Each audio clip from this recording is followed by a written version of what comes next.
Hi, this is Jim Ware. I'm speaking today with Peter Thomson, who is the author of the article, Why Are We All Stressed Out, that appears in Work&Place issue number 10. Peter is actually the chief operating officer of the FutureWork Forum, a network of independent consultants based out of London that produced, over the last year, produced a book called Conquering Digital Overload. Peter's article in issue 10 is a summary of some of the ideas and issues from that book. I'd like to turn now to Peter, introduce him to you, and start our conversation. Hi, Jim. How did this new book that you helped organize with the Future Work Forum, how did that come about?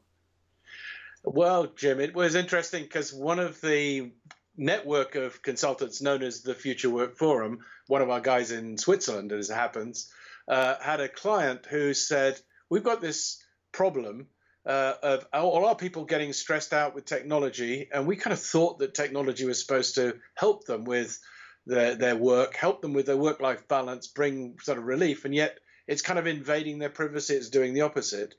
Do you have any thoughts, suggestions, and so on? So this guy sent him an email around the network saying, what do we think? And several other people pinged back and said, yeah, that's interesting. We have clients who have the same problem. We kind of don't really have a solution to it.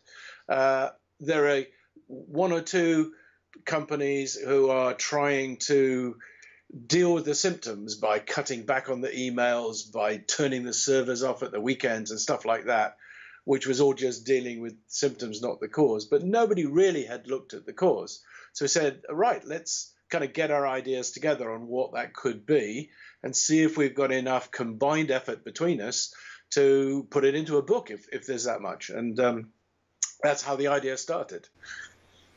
Well, full disclosure, as one of the contributors to the book, I really enjoyed the conversations that we had as a group as we were shaping the book and then working out the individual articles. How does this issue of technology stress what can we do about it? How can we Okay. cope with it? Well, one of the first things we realized was it's part of organization culture.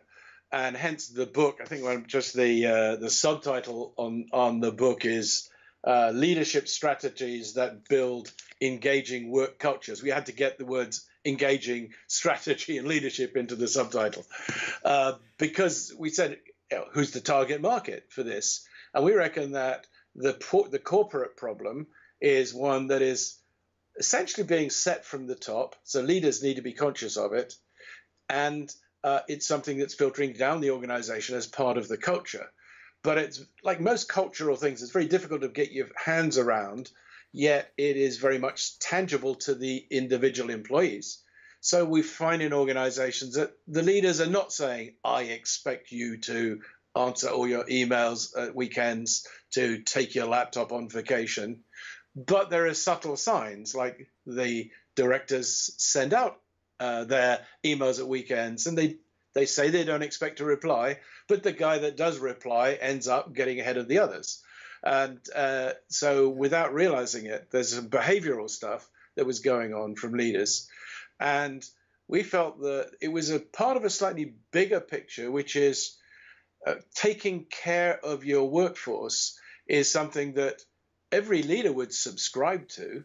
But when it actually comes to doing it, they don't quite know how to do it. So we decided to try and look at some practical tips for leaders on things they could be doing to make sure that their workforce was not overworking, was not having the long hours culture that comes along with the technology. And interestingly, the actual opposite of what we thought was going to happen. We thought that technology was bringing people flexibility, bringing their ability, therefore, to have a good work-life balance, and give them choice on when to work, when not to work, and integrate that with family. And the reverse happens. They have the smartphone at the dinner table interrupting the family activities and so on. So it's instead of enhancing the family life, it's invaded family life. Yeah, yeah. It's so frustrating. It has become so what's the word I'm looking for? Prolific, endemic, so much a part of our lives that learning to say no or to turn something off is not as easy as one would think. That's for sure. Yeah, and I guess there's one piece of it, which is kind of we say who all these devices, your smartphone and everything has an off button, off switch. So whose finger is on that switch? If it's the individual employee, then actually this is an empowering technology. If it's the manager who virtually has his or her finger on that switch, i.e., they're kind of controlling when people communicate, then it's clearly invasive.